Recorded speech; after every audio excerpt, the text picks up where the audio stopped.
So good evening everyone. हमने इतने chapters complete कर लिए, ठीक है। Now we are starting with the fifth chapter, that is morphology of flowering plants, ठीक है।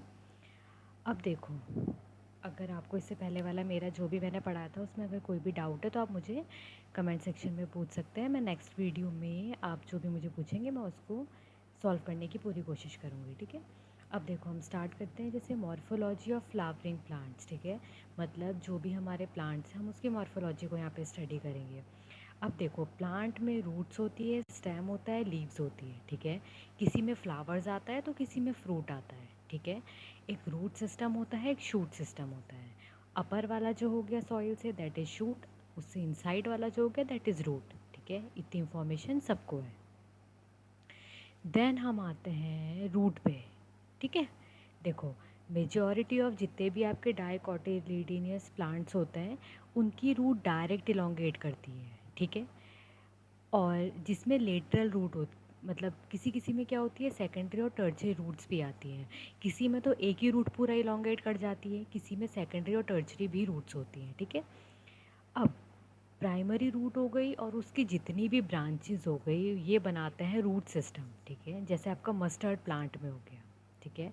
अब जो मोनोकोटिलेडन प्लांट होते हैं, प्राइमरी रूट बहुत कम, मतलब शॉर्ट लिव्ड होती है और सारी रूट्स उसमें से निकल जाती हैं, ठीक है। अब ये जो रूट होती है, ये जो बेस होता है ना स्टेम का, वहाँ से निकलती हैं, ठीक है। जो क्या बनाती है, फाइब्रेस रूट। अगर एक ही रूट ग्रो कर रही है तो टैप रूट होती है, बट अगर प्राइमरी से बहुत सारी निकल गई तो वो फाइब्रेस हो जाती है, ठीक है। जैसे आप वीट प्लांट में देख सकते हो, ठीक है। अब देखो, किसी किसी प्लांट में, जैसे आपका कौन सा हो गया, मॉन्स्टीरा या बैनियन ट्री हो गया, इसमें रूट कहाँ से निकलती है, रेडिकल से जो अलग वाला एरिया होगा तो उसको हम बोलते हैं एडवांटेजियस रूट, ठीक है। मेन फंक्शन क्या होता है कि वाटर वगैरह मिनरल वगैरह को एब्जॉर्व करती है, ठीक है।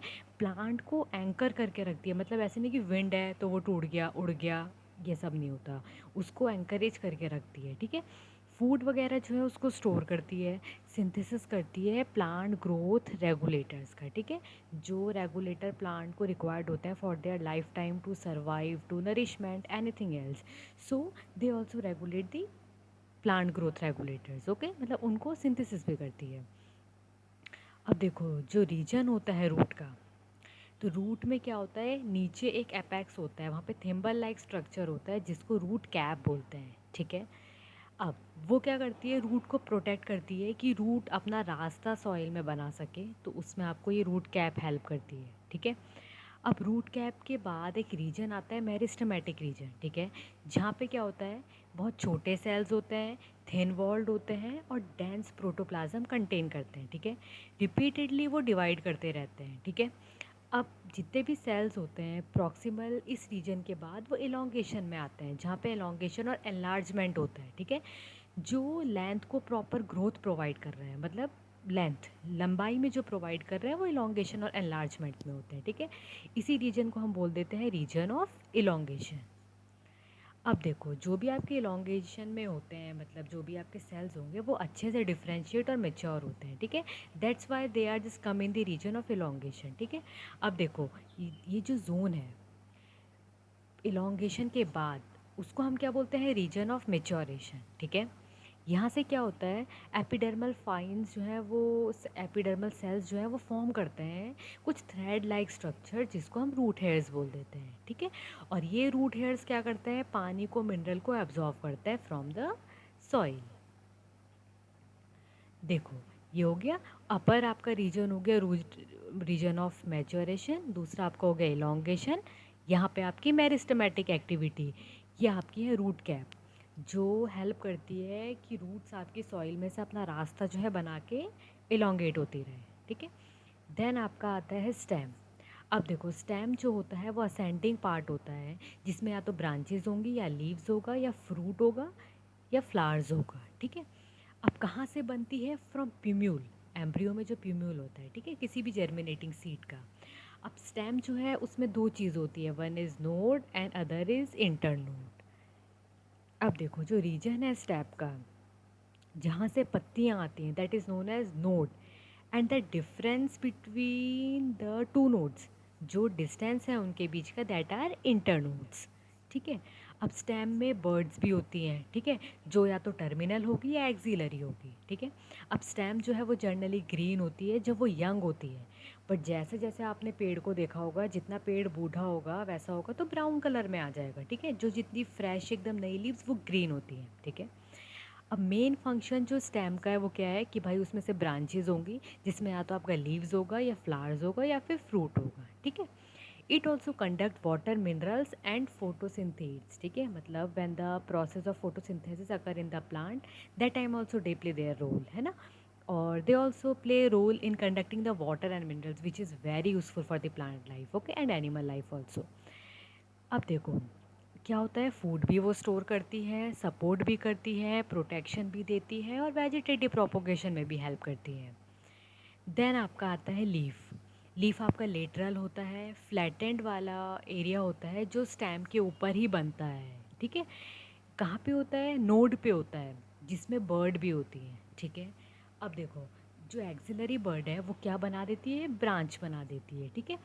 अब लीव जो है वो ओरिजिनेट कहाँ से होती है, शूट एपिकल मेरिस्टेम से, और एक्रोपेडल ऑर्डर में अरेंज्ड होती है, ठीक है। और इम्पॉर्टेंट है वेजिटेटिव ऑर्गन्स फॉर फोटोसिंथेसिस, क्योंकि आपने देखा होगा the main important process which occurs in plant is photosynthesis, ठीक है। And they are very important vegetative organs there, okay. अब इसके तीन है, लीफ का बेस है, पीटियोल है और लेमिना है, ठीक है। लीफ जो है वो अटैच्ड होती है स्टेम पे, और कहाँ पे होती है, उसके लीफ बेस पे। और वहाँ पे क्या होती है, two lateral small leaves like structure होता है जिसको हम स्टिपल्स बोलते हैं, ठीक है। अब मोनोकोटिलिडन्स में लीव जो है वो एक्सपैंड होती है एक शीट की फॉर्म में, ठीक है। स्टेम को कवर कर लेती है, या तो पार्शियली करेगी या पूरी तरीके से कवर कर लेगी, ठीक है। बट जो लेगुमिनियस प्लांट है उसमें लीव बेस कैसा है, फूल जाता है, स्वेलन हो जाता है, ठीक है, जिसको हम क्या बोलते हैं, पेल्विनस, ठीक है। नॉर्मल वाले एक तो कवरिंग होती है और एक होती है जब वो सोलन कर जाता है लेगुमिनियस प्लांट में। अब देखो जो पीटियोल है वो क्या करता है, मतलब वो जो ब्लेड है ना, मतलब लीफ का जो ब्लेड है उसको लाइट की तरफ करने में पीटियोल हेल्प करता है, ठीक है। लॉन्ग और थिन फ्लेक्सिबल पीटियोल्स होते हैं, तो वो अलाउ करते हैं कि वो हवा में पत्ती हिल सके, ठीक है, जिससे पत्ती का जो सरफेस है, the surface of the leaf can be cooled, okay. तो इसी के लिए आपका जो है वो हेल्पफुल होता है पीटियोल, ठीक है। That's why the petiole is very thin and flexible. Then जो आपका लैमिना होता है लीफ का, ग्रीन एक्सपेंडेड एरिया जो होता है उसमें वेन्स होती हैं और वेंटिकल्स होती हैं, ठीक है। ये मिडल प्रोमिनेंट वेन जो सबसे मिडल वाली होती है उसको हम बोलते हैं मिडरिप, ठीक है। जो क्या करती है, मतलब जितनी भी वेन्स उस लीफ पे है वो उसको रिजिडिटी प्रोवाइड करती है, चैनल प्रोवाइड करती है, so that the water mineral and food can be transported into the leaf, ठीक है। देन आपका आता है वेनेशन। जितनी भी वेन्स और वेन्सलेट लैमिला ऑफ लीफ के ऊपर होती है उसको हम बोलते हैं वेनेशन, ठीक है। अब when the veinlets form a network, जब वो एक नेटवर्क फॉर्म कर लेती है तो हम उसे बोलते हैं रेटिकुलेट, और जब वो पैरेलली रन कर रही हैं देन हम उसको बोलते हैं पैरेलल वेनेशन, ठीक है। One is reticulate and one is parallel. अब देखो लीव जो डाइकोटिलेडनस प्लांट की होती है ना उसमें हमेशा रेटिकुलेट होगा, और जो मोनो वाली होगी उसमें हमेशा पैरेलल वेनेशन होगा, ठीक है। Now the other topic is type of leaves. अब देखो लीव जो है वो सिंपल हो सकती है, जब आपका लैमेला जो होगा वो पूरे एंटायर उसमें होगा, ठीक है।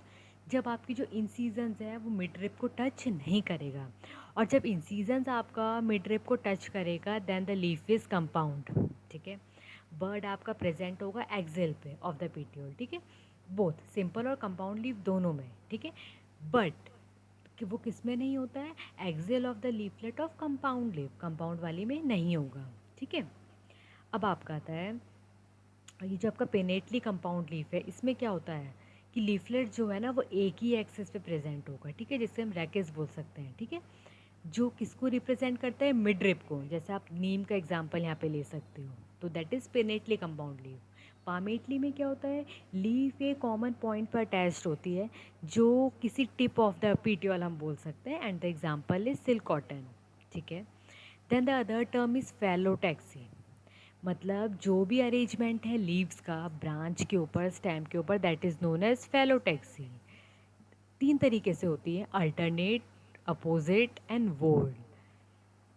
जो अल्टरनेट होती है मतलब सिंगल लीफ, एक नोट से एक ही लीफ निकलेगी बट वो अल्टरनेट मैनर में होगी।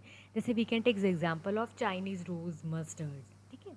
अपोजिट में क्या होता है, पेयर ऑफ लीव्स निकलेगा ईच नोट से और वो एक दूसरे के से अपोजिट अपोजिट चलेगा, ठीक है। अल्टरनेट मतलब एक यहाँ तो एक यहाँ, एक यहाँ तो एक यहाँ, अपोजिट मतलब ऐसे ऐसे चलेंगे, ठीक है। तो हम इसमें गुआवा प्लांट और ये सब एग्जाम्पल देख सकते हैं। अब अगर मोर देन दो लीव्स एक ही नोट से अराइज होती है तो वो वोल हो जाता है, ठीक है, वोलेट, जिसको हम क्या बोलते हैं, एल्स्टोनिया, ठीक है। Then inflorescence. अब देखो फ्लावर जो है वो मॉडिफाइड शूट है, और शूट मेडिक एपिकल जो मेरिस्टेम है वो किस में हो जाता है, फ्लोरल मेरिस्टेम में, ठीक है। अब जितने भी इंटरनोड्स है वो इलोंगेट नहीं होंगे, बस जो एक्सिस है वो कंडेंस्ड हो जाएंगी, ठीक है। और इससे अलग अलग फ्लोरल अपेंडिज जो बनेगा सक्सेसिव नोड्स पे, तो उसी को हम इन्फ्लोरोसेंस बोलते हैं, ठीक है। अब देखो शूट जो है वो फ्लावर बना देगा, तो हम इसे बोलते हैं सॉलिटरी, मतलब अरेंजमेंट जो है फ्लावर्स का फ्लोरल एक्सिस के ऊपर, दैट इज इनफ्लोरोसेंस, ठीक है। अब ये डिपेंड करता है कि जो एपेक्स है वो डायरेक्टली फ्लावर बना रही है कि नहीं बना रही है। तो इस तरीके से हमने दो में कर दिया, रेसमोस एंड साइमोस। अब रेसमोस में क्या होगा, जब वो कंटिन्यू टू ग्रो करती है, ठीक है, तो वो तो हो जाता है एक्रोपेटल सक्सेशन, ठीक है। ये आपका रेसमोस में है, मतलब मेन एक्सिस ग्रो करती रहती है और फ्लावर बहुत बाद में बनता है, तो ये हो जाता है एक्रोपेटल। और जब का साइमोस होगा, इसमें क्या है, एकदम से मेन एक्सिस फ्लावर में कन्वर्ट हो जा रही है, ठीक है, और लिमिटेड इसकी ग्रोथ है, तो दैट इज बेसिपिटल ऑर्डर। अब फ्लावर जो है that is reproductive unit of angiosperms, ठीक है, और किससे होती है, सेक्सुअल रिप्रोडक्शन से, ठीक है। Flower has four different kinds, like their arrangement is of four different types like pedicle, and it is also called thalamus or receptacle, okay। अब वहाँ पे आपका होता है कैलेक्स, कोरेला, एंड्रोशियम एंड गायनोशियम, ठीक है। The accessory organs which play important role are calyx and corolla, and the reproductive organs are the androecium and gynoecium, ठीक है। अब in some flowers like we can take example of lily, जो calyx और corolla है they are not distinct and termed as perianth, ठीक है। But when the flower have both, then it is bisexual, and when it is having only one, only the stamens or only the carpels, then it is known as unisexual, ठीक है। the symmetry in the flower may be actinomorphic or zygomorphic, ठीक है। there are two types of symmetry in the flowers. when the flower is divided into two radial halves, ठीक है, when passing from the center of the plane, then it is actinomorphic. when it is divided into two similar halves only if one particular ventricle that मतलब one ventricle जो plane है उससे ही होगा, that is zygomorphic, ठीक है। अब flower जो है can be asymmetric, if it can not be divided into, वो किसी भी उसमें डिवाइड नहीं कर सकते हैं, then it is known as asymmetric like canna, ठीक है। अब फ्लावर जो है वो ट्राइमीरियस हो सकता है, टेट्रामीरियस हो सकता है, पेंटामीरियस हो सकता है, ठीक है। जब फ्लोरल अपेंडेजेस होगा वो मल्टीपल उसमें होगा, जैसे 3 में, 4 में, 5 में, ठीक है। अब जो फ्लावर है जिनके पास मतलब ब्रैक जो है वो ब्रैक रिड्यूस लीव्स प्रेजेंट होगी, ठीक है, कहाँ पे, पेडिकल के बेस पे, तो उसे हम बोल देंगे ब्रैक्टेट, अगर नहीं होगा तो ई ब्रैक्टेट, ठीक है। अब देखो अगर पोजीशन जो होगा कैलेक्स, कोरेला, एंड्रोशियम का, किसमें, जो भी आपकी ओवरीज होती हैं, तब हम उसे तीन पोजीशन में डिवाइड करते हैं, हाइपोगाइमस, पेरिकाइमस और एपिगाइमस, कि इनकी पोजीशंस उसमें कहाँ पे हैं, कैलेक्स, कोरेला एंड एंड्रोशियम पोजीशन इन दी हाइपोगाइमस, ठीक है। जो गायनोशियम है ना वो हाईएस्ट पोजीशन पे होगा और जितने भी पार्ट्स हैं वो नीचे होंगे, ठीक है। Then the ovary said to be superior and we can take example of mustard, but if the gynoecium is in the centre और जो अदर पार्ट्स होंगे वो रिम पे होंगे बिल्कुल, then it is perigynous. And if ovary जो है वो हाफ इन्फीरियर हो जाएगी, ठीक है, और जो अदर चीज़ें जैसे फ्लावर्स वगैरह वो मार्जिन पे हो जाएंगे, तो इसको हम क्या बोलेंगे। और इसमें देखो क्या होता है कि ओवरी जो है वो एनक्लोज हो जाती है कम्प्लीटली और फ्यूज्ड हो जाती है उसी में। तो जो अदर पार्ट्स हो जाते हैं वो ओवरी से अबव आ जाते हैं। ठीक है, ये आपका थर्ड टाइप हो गया। सो अभी हमने इसमें इतना ही कवर किया है और next I will cover in the next video. ठीक है, तो थैंक यू एवरीवन। अगर आपको कोई भी डाउट हो कुछ हो तो I will clear in the comment section, आप उसमें लिख सकते हैं। इसके बाद मैं नेक्स्ट वीडियो अपलोड करती हूँ। Okay, thank you so much everyone.